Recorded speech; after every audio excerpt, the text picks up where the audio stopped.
Bienvenue dans cette nouvelle vidéo. Aujourd'hui, on va parler un peu du fait. Pourquoi la crypto fait du mal à beaucoup de gens, pourquoi la crypto détruit la vie de beaucoup de gens, et pourquoi la plupart des gens, 90% des gens ne vendront jamais avec le bénéfice qu'ils attendaient. Donc cette vidéo relate un peu ce qu'on avait la dernière vidéo de pourquoi 90% des gens ne vendront jamais au top du marché, ne vendront jamais, je sais plus, un truc comme ça. C'est un peu une complémentarité. Elle apporte un peu plus d'infos, plus sur le côté métaphysique de la chose. Et voilà. Donc en soi, tu fais de la crypto, 95, allez, je suis gentil, 99,99% des gens qui sont dans la crypto sont là pour faire de la thune. Ils sont là pour faire de l'argent. Et vu qu'on est dans un jeu à somme nulle, dans un concept de dualité, c'est-à-dire que c'est du un pour un, si tu gagnes de l'argent, c'est que tu l'as pris à quelqu'un ou à un groupe de personnes. Si tu l'as perdu, c'est que tu l'as donné à une personne ou à un groupe de personnes. En gros, pour faire un peu plus vulgaire, tu dois baiser un autre mec, tu dois prendre son argent pour en gagner. C'est un peu ça. Mais sauf que c'est légal parce que les gens qui rentrent dans le marché sont prêts à prendre des risques et sont prêts à perdre leur argent, entre guillemets. Sur du long terme, ça se voit pas. Sur du court terme, ça se voit un peu plus comme du trading à court terme. Mais c'est un jeu à somme nulle, c'est du un pour un. C'est-à-dire que s'il y a 200 000 qui ont été pris, c'est qu'il y a 200 000 qui ont été gagnés. C'est un peu ça. Donc, ça, c'est le premier point. On est là pour faire de la thune. Il y a une sorte de dualité de la crypto. C'est un jeu à somme nulle, blablabla. Pourquoi le principal fait que les gens bah, ne vont pas vendre et pourquoi ils ne sont pas heureux entre guillemets dans la crypto? Parce qu'en gros, ils sont attachés à cette dopamine. Il y a beaucoup de gens qui sont attachés à cette dopamine du fait que tu voudrais faire autant d'argent que tu pourrais. C'est-à-dire qu'en gros, il y a combien il y a de mecs qui ont 50, 100, 200 000, qui sont partis avec 10 000, hein, qui ont 50, 100, 200 000, qui ont fait x5, x10, x20, et qui ne vendent pas. Ils ont fait leur objectif, tu vois, mais ils prennent pas de profit. Ils n'invitent pas leurs darons à manger au resto, tu vois, ils investissent pas dans des expériences comme des voyages. Je sais pas, ils achètent pas un nouvel ordinateur, ils vont pas, je sais pas, faire des petits investissements à Bali pour des villas s'ils ont plus de thunes, etc., etc. Tu vois, ils ont fait leur x5, ils ont fait leur x10, ils ont fait leur x20, mais ils sont toujours attachés à cette dopamine de putain, j'ai 200 000, tu vois, ils sont dit, vas-y, j'ai 10 000, si je monte à 200 000, toi, je fais un petit investissement IMO, tu vois, je sécurise. Non, ils arrivent à 200 000, qu'est-ce qu'ils font? Hop, putain, je peux faire encore un x5 pour aller au million, tu vois. Dopamine, ils sont toujours attachés au truc de le plaisir que ça t'apporte quand tu as mis 10 000 balles, ou à plus petite échelle, quand tu as mis 1000 ou 100 dans une crypto et que tu fais x5, x10, et que cet argent tu l'as, mais que tu vends pas parce que ça reste juste des chiffres. Tant que tu vends pas, tu prends pas de profit, donc tu l'as pas récupéré cet argent, c'est juste des chiffres.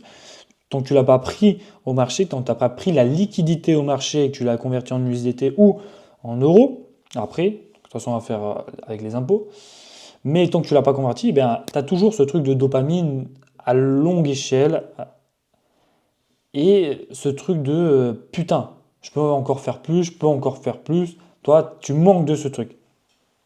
En gros, les gens veulent de la dopamine, veulent du x5, ils ont peur de louper un plus gros multiple, d'où l'importance d'avoir un plan. Avoir un plan, c'est bien, les gens oublient le plan, tu peux modifier ton plan, mais il faut que tu aies quand même un plan général. C'est-à-dire que, imaginons que tu pars avec 10 000 euros, et tu te dis, ok, j'ai 10 000 euros, je voudrais les investir, j'ai appris, je me suis formé, j'ai appris par moi-même, ce que tu veux, tu vois, je regarde des vidéos YouTube, je regarde ci.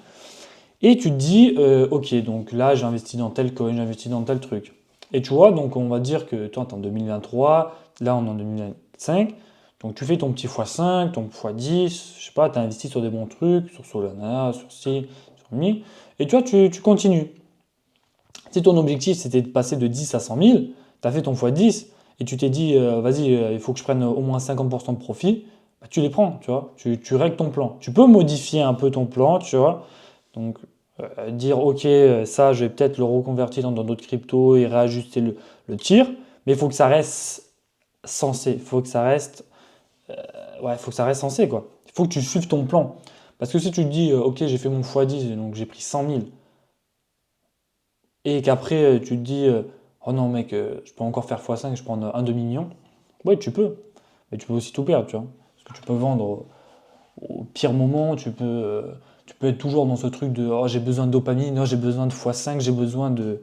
Tu vois? Il faut savoir prendre ses profits. Il faut savoir aussi, entre guillemets, raccrocher quand le marché va se casser la gueule, parce qu'il va se casser la gueule. C'est pas une courbe comme ça. Pour qu'un graphique soit sain, il faut que il y ait des corrections. D'ailleurs, il y a des corrections partout. Là, si on regarde le marché, on est le 12 janvier, à l'heure où je tourne cette vidéo. On a pris une grosse correction dans la gueule là ces derniers jours, des moins 20, des moins 30% sur certaines altes. Sur Bitcoin, on en a pris moins 15, moins 16%, il me semble, je sais plus, par rapport au plus haut qu'on avait fait, tu vois. Donc on a pris quand même une petite claque, alors que pourtant on est dans un bull run, on commence enfin oui, on est dans un bull run, je veux dire, on commence à aller vers une late season, on est au début de la season, entre guillemets, mais on n'est pas dans une phase d'expansion. To the moon, tu as 10 cryptos par jour qui font x5, x2. Enfin bref. Donc, si je devais donner un conseil, soyez simple. La complexité n'apporte que des facteurs aggravants.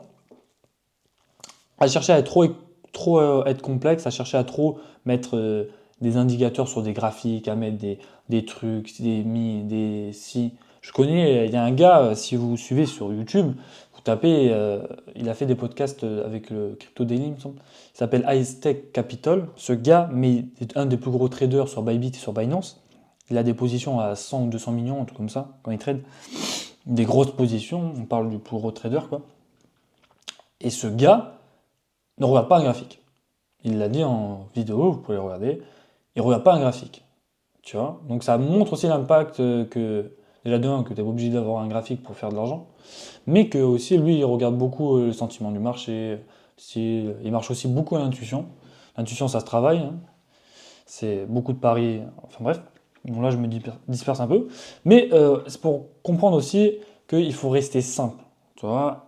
Prenez votre zone de gratitude, prenez vos profits. Quand vous êtes dans oh putain, là il y a 100 000, c'est bien 100 000, tu vois? 100 000 balles. Quand tu as 10 000 euros, on va dire, en net worth sur ton total et que tu passes à 100 000, mec, t'as fait x10, c'était bien, tu vois?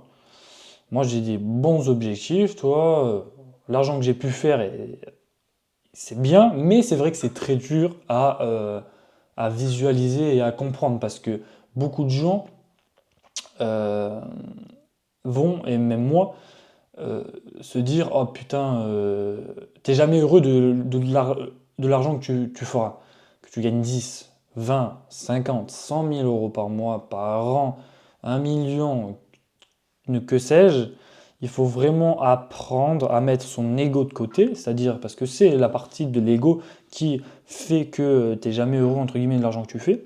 Parce que tu te dis, oh, il faut que je fasse ça, il faut que je fasse ci, parce que il faut qu'il croit en moi, qu'ici. Enfin bref, plein d'autres choses. Mais, euh, mais voilà. Il faut apprendre à être heureux de ce que vous faites, surtout. Parce qu'il y a beaucoup de jeunes qui font 50, 100, 200 000 hein, sur leur portefeuille en crypto. Il y en a beaucoup, il ne faut pas croire. Mais soyez simple, zone de gratitude, pas de gambling. Les gens impatients payent les gens patients. Soyez patients, hein, il n'y a que ça. Mais c'est vrai que c'est dur, hein. Au début, si on parle des premières fois, quand tu perds de l'argent, tu as l'impression que tu es la plus grosse merde du monde. Mais c'est normal, c'est un processus, il faut pas abandonner, puis il faut continuer. Et petit à petit, tu t'assagis avec le temps. Donc, continuez de progresser, soyez simple, restez dans une zone de gratitude, pas de gambling, apprenez, formez-vous, parlez à des gars qui pèsent plus fort que vous.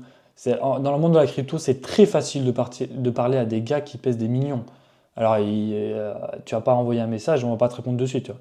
Mais si tu es un peu malin, si tu essayes, il y a plusieurs types de gars, t'es un peu, voilà, tu peux avoir des news. Après, sinon, tu peux payer, hein, des gens qui sont très forts pour expliquer et faire apprendre aux autres. Mais ça reste de la simplicité, de la gratitude et du gambling. Les gens impatients paient les gens patients. Donc soyez patients, bordel. Donc voici cette vidéo est terminée. J'espère que vous avez bien kiffé. N'oubliez pas Telegram en bio. Je mets plein d'informations dedans, des nouveaux trucs, des trucs que j'ai pas le temps de rencontrer ou que j'oublie en vidéo. Et puis sur ce, on se dit à la prochaine vidéo YouTube et restez simple, soyez patient, ça paiera un jour. Ciao.